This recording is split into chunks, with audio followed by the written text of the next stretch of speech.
తిరుపతి దేవస్థానంలో ప్రసాదంలో జరిగిన కల్తీ గురించి ఈరోజు గవర్నర్ గారిని కూడా కలవడం జరిగింది. గవర్నర్ గారికి వివరంగా చెప్పడం జరిగింది.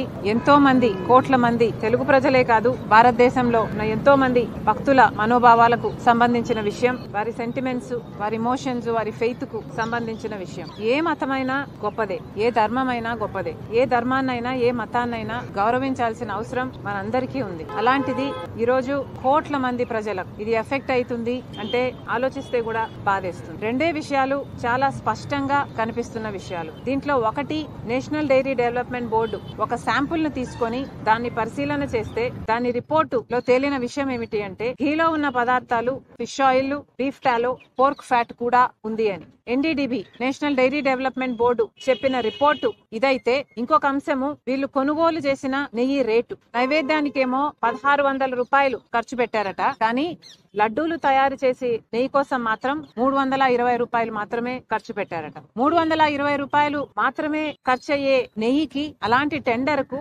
వీళ్ళు ఓకే చెప్పడం అంటే, అవి కూడా పక్కన నైవేద్యానికి వాడే నెయ్యి 1600కు ఓకే చెప్పి మరి 320 రూపాయలకే వాళ్ళు సప్లై చేస్తున్నది నెయ్య, నూనె, నీళ్ల, క్రూడ్ ఆయిల్ ఏమి సప్లై చేస్తున్నారు అన్న కనీసం ఇంగితం లేకుండా ఆ టెండర్లు ఓకే అయిపోయాయి, ఆ సప్లై మొదలైపోయింది. దాంట్లోనే అర్థం అయిపోతుంది ఏదో తప్పు జరిగింది అని. ఈ రెండు విషయాలు ఇంత స్పష్టంగా కనిపిస్తున్నాయి. ఒకటి, నేషనల్ డైరీ డెవలప్మెంట్ బోర్డు ఇచ్చిన రిపోర్ట్ లో ఉన్న కల్తీ, ఇంకొకటి వాళ్ళు సప్లై చేస్తున్న నెయ్యి కాస్ట్. ఈ రెండు విషయాలు పరిశీలన చేస్తే తప్పు జరిగింది అన్న విషయం స్పష్టం అవుతుంది. కానీ జగన్మోహన్ రెడ్డి గారి ప్రభుత్వంలో ఏ సప్లయర్లనైతే వాళ్ళు చూస్ చేశారో, ఏ టెండర్లనైతే వాళ్ళు ఓకే చేశారో, అవే టెండర్లు, అవే సప్లయర్లు ఇచ్చిన శాంపుల్స్ ప్రకారం వచ్చిన రిపోర్టు వల్ల ఇది తప్పు అని తెలిస్తే, మరి చంద్రబాబు గారు ఈ విషయం తెలిసింది 23 జూలై అయితే దాదాపు 2 నెలల పాటు ఎందుకు ప్రజలకు చెప్పలేదు అన్నది అర్థం కాని విషయం. కాబట్టి ఇది భక్తికి సంబంధించిన విషయం కాబట్టి, ఇది రాజకీయాలకు అతీతంగా చూడాల్సిన అవసరం ఉంది. కాబట్టి